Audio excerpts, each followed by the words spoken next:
Hi, everybody. I'm Catherine York from NADA, and I am very excited to welcome my two panelists here.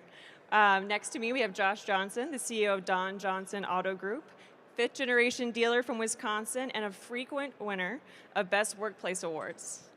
And to his left, we have Julie Becker-Myers, Director of Dealer Training and Financial Reporting at Ally. Julie is an industry veteran with experience at dealerships, on the faculty at Northwood University, and a DMS provider before joining Ally. So we're going to have a great conversation today about retention, employee retention. So I know that employee turnover is a challenge at a lot of dealerships and in the workforce. So let's start by talking about why dealers and managers should really focus on retention, what the business case is there. Julie, why don't you take it away? This has been a topic that I've been really passionate about for a long time. But really, when we look at it as an industry, we need to focus on really advertising careers rather than jobs. We want people to come and work for us and want them to stay for a long period of time. Actually, when you look at it, turnover is really expensive. Josh has got some great examples I know he's going to share, but when we look at it, we want them to build a career where they're continuing to stay with us, they're growing. As we grow as an industry, they have opportunities to stay with us. Simply put, turnover is a triple threat. We invest tremendous financial resources in developing our teams. When they leave, those investments walk out with them. When you see that constant turnover within the dealership, the morale for your existing team suffers, so your culture starts to fall. And then you feel it on the top line revenue side, because when your guests are coming into the facility and they don't recognize any member of your team, your closing ratios fall, your retention within those guests fall, so you're losing in every step of the game. Simply put, it's very difficult to put together a successful or profitable business if you have high turnover.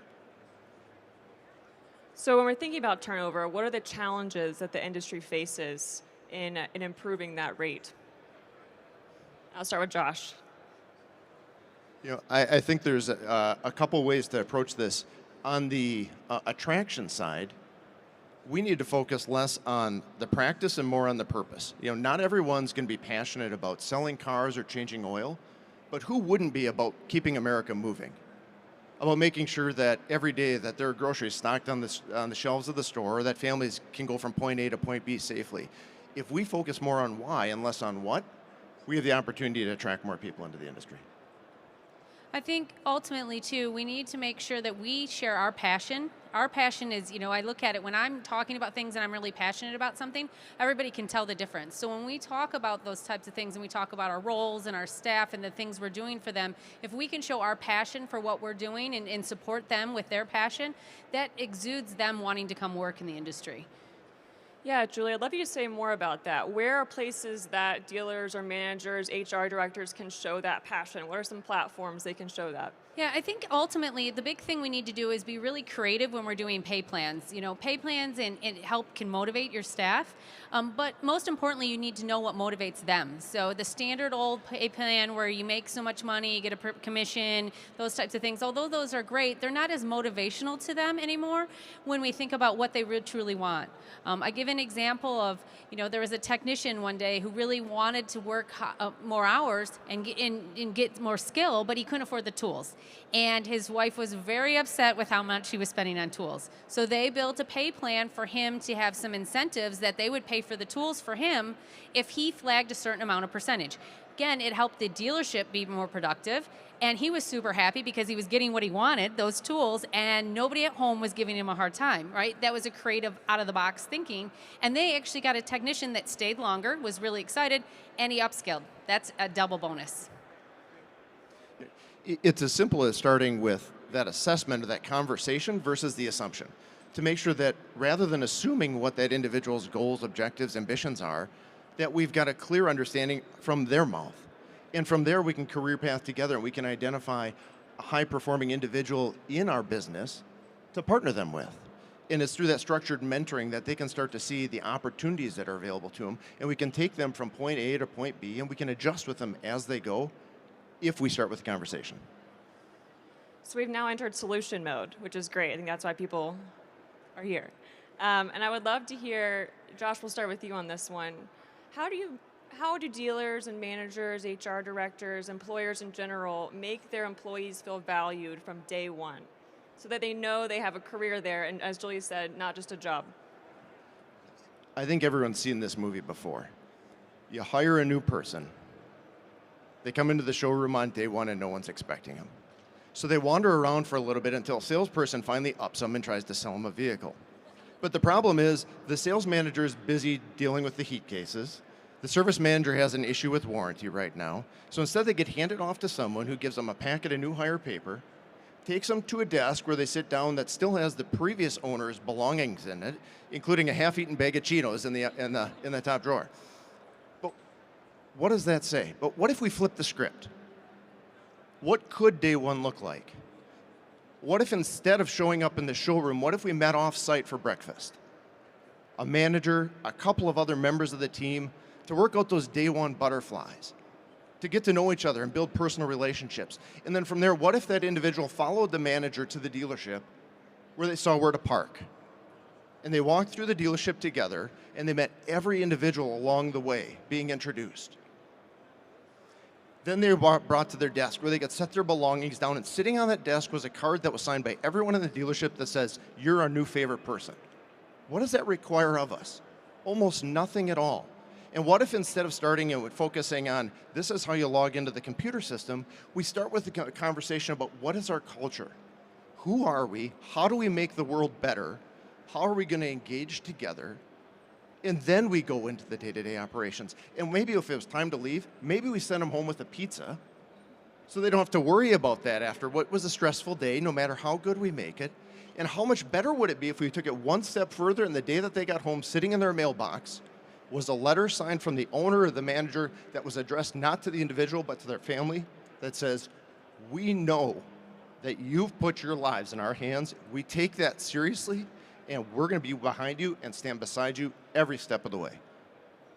It doesn't take a lot of effort, but we can change a person's world in one day by doing that. Those are amazing ideas, and I would feel very welcome if I went to work. So, please, can I have a job? No, but ultimately, you can look at this, and it's all about treating them like you want them to be there, right? And treating them and saying, "Hey, we're really excited you're here," right? Welcoming them. And I look at things all the time when you think about it. It's simple things like creating an org chart so they know where they fit in. Who does everybody report to? What are their job responsibilities? One of the things NADA has is a great list of job descriptions. Look at those and look and see which ones you can customize to fit your spot so they know what they're responsible for. So it's not, oh, I show up and I'm supposed to sell cars, or am I supposed to greet customers, or am I supposed to take ups? What am I supposed to be doing? Let's be honest and let's look at it and give them a roadmap for success. Right? And I ultimately think when you do that and people now know the structure, you're creating an opportunity for them to grow, right? It's not just here I am on the spot. Well, here I am, and look at the spots where I have the opportunity to go, and I might be able to go over here, and that's an interesting side point. And it gives me an opportunity to go, wow, this is really different, right? I'm not just here sitting and eating old Cheetos at a desk. That's great. And now I'd love to, I know, Julie, you have some more thoughts on low investment ways to make employees feel valued and respected. You just mentioned a few, but I know we've talked about previously mentorship and job shadowing. Would love to get your perspective, and then Josh is on that as well. Yeah, I mean, job shadowing and mentoring is super inexpensive for a dealer. But it's really a time investment in the staff, and they absolutely know that now somebody cares about me. And I look at it, Ally has a three-pronged approach for mentoring, and I look at it and go, okay, this is so simple. I don't know why most people, I have a senior leader who would be my mentor, and that's great. I think that's wonderful. But some people have a hard time in that environment connecting with the individual, right? And so we also have peer-to-peer mentoring at Ally, which is great, and I think that's an opportunity that maybe, Josh is my mentor who also does the same job as me, and we work together. He's just been here longer. And then there's the third one, which actually I think is really creative, and I've seen a lot of success with it recently, is really a team mentoring. So we have a small group that gets together, maybe everybody who's been hired in the last 6-8 months, and we get together and we talk about things, but we still maybe have a senior leader in that group to help us, right, to guide us when we have things that we don't know. Right? And I think those are simple things, right? And it's just giving the employees the opportunity to do that, though. And I think that's one of the things that, although it costs you a little bit of time and effort, it's really inexpensive, and it shows that you care about them. I'll probably sound like a broken record on this one, but I think it's as simple as engaging in that conversation. Our teams and our employees will tell us what they need. They'll tell us where they want to go. They'll tell us how they feel supported. If we're proactive in engaging with them, they'll feel that we care. They care. They'll give us the roadmap. We don't need to guess. And we spend so much effort, I think, as an organization that we come up with all these elaborate solutions that require a ton of time and a ton of money, and that's not what the team wants. But if we just take the time to ask, and it's not just on day one, but it's that follow-up conversation on day 10, that's at day 60, that day 90, that 1 year, that 6 month, because their experience at the dealership is going to change over time as our teams change, as the environment changes, as they develop skills and opportunities. Our ability to create that path for them is wide open if we just ask. Can I just add, I love the ask. I look at it, my days at the dealership, I remember we asked an employee, what do you want? And he's like, I just want to be able to take my family to Disney because that's all they talk about, but it's really expensive. And they said, that's all you want? He goes, I don't really need a pay increase, you know what I mean, and work a ton of hours. I just need to take them to Disney. I can't stop hearing about it. Okay, fine.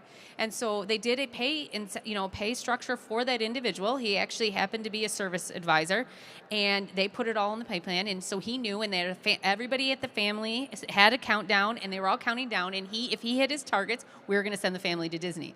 Now, mind you, that was like, okay, people say, well, that was an expensive thing. Well, no, that was how we set up his pay structure, right? And it was great, but more importantly, the family, to your point earlier, bought into it because they were so excited that we sent them to Disney, right? Ultimately, Dad sent them to Disney by meeting the job objectives, right? But ultimately, that family loved it, right? And I believe, most recently, I was actually at the dealership, he's still there. So, I mean, I think that it goes back with retention. You care about them and you talk to them. That's a pretty incredible story. Shifting gears a little bit, though, a little bit less fun than Disney. Dealerships have a reputation for long hours. There's that bell-to-bell mentality. What creative ways have you seen dealerships employing flexibility or any kind of way to give employees a little bit more time away from the store? We'll start with you, Josh. There are so many things that we do in a dealership that we do this way because we've always done it that way. And I think scheduling may be at the top of that list. The fact is, the employees at our dealerships today are more skilled and higher trained than they've ever been in the history of our operations. And they have more resources available to them than we ever have had before. So there's no reason, again, if we engage in these conversations, that a salesperson doesn't have to work 5 days a week. They could get by with 4 days or 3 days. We have the communication tools and ability. We have the data available now to know when are our peak times that we need to cover and when can we scale back on our staffing. But I think if we can look at any position, we've got technicians that work 5, 4, or 3 day work weeks. We've got people in reconditioning that work 5, 4, 3 or 4 work weeks. We've got salespeople now that are operating part-time, which for as long as I grew up in this industry, I was told you could not do that. It's not possible, it doesn't work. I can tell you at one of our stores, our most successful salesperson works part-time. It's the most effective way and it aligns just fine. His guests don't suffer, the dealership wins, and we've got a knockout employee because we're willing to accommodate. There's any way I think that we can approach that. We don't need to continue doing things just because we've always done them that way. Absolutely agree. And one of the things I think is a team mentality is a great opportunity when you look at it. So people will say, well, I can't have no one here. Who's going to deal with it up at 7 o'clock on Wednesday night? And I agree with you, but having a team mentality where people work in groups has been very successful. I've seen recently where maybe Josh and I are a team, and when I'm not there, Josh is, and that's okay because Josh is going to take care of the customer, and he's going to take care of mine when I'm there, and vice versa. And there's a lot of thought process around that. The also thing, be creative.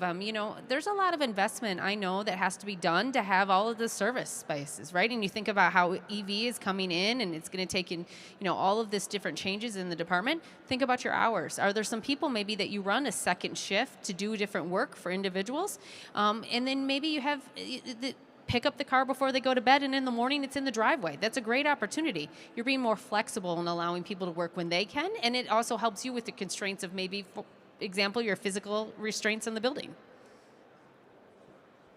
Josh, you mentioned that the workforce is the best trained it's ever been.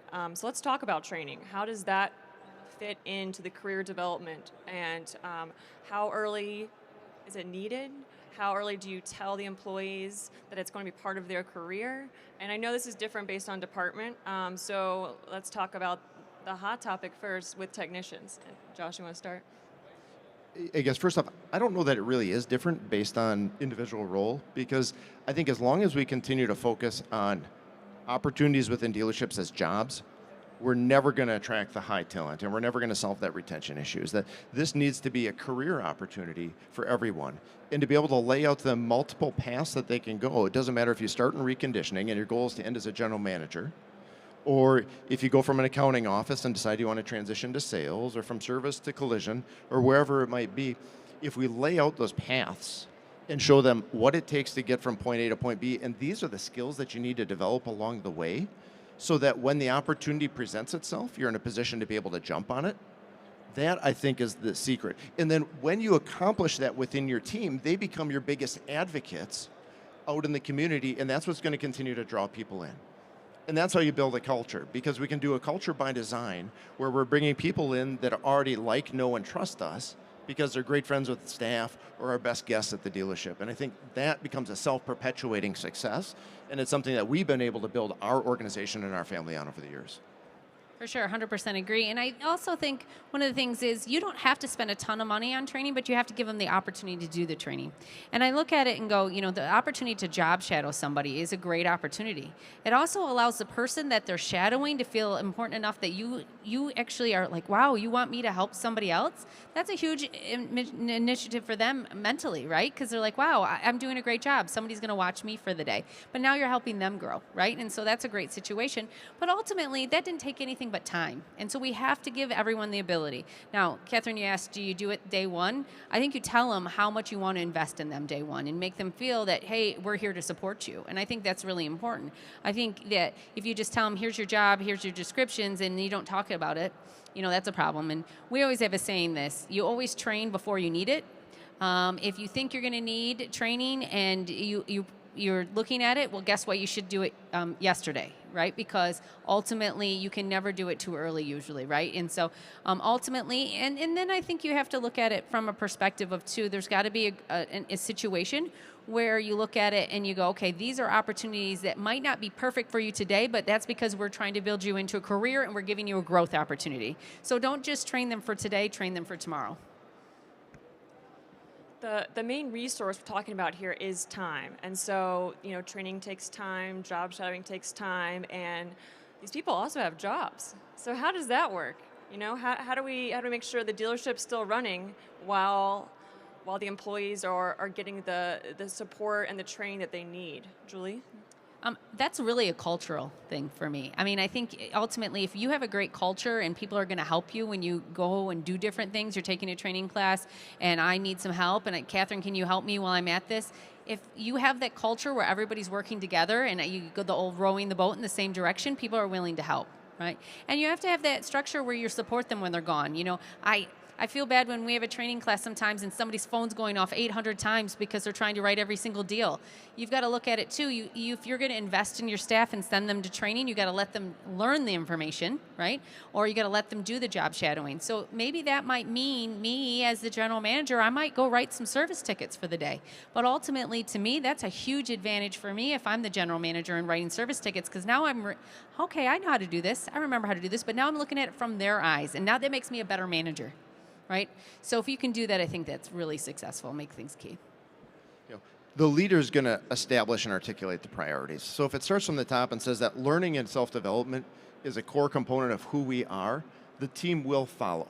And it's crazy for us to think that somebody can divide their time by training and performing the job duties at the same time. They will not be able to absorb that information. You won't generate the return on investment.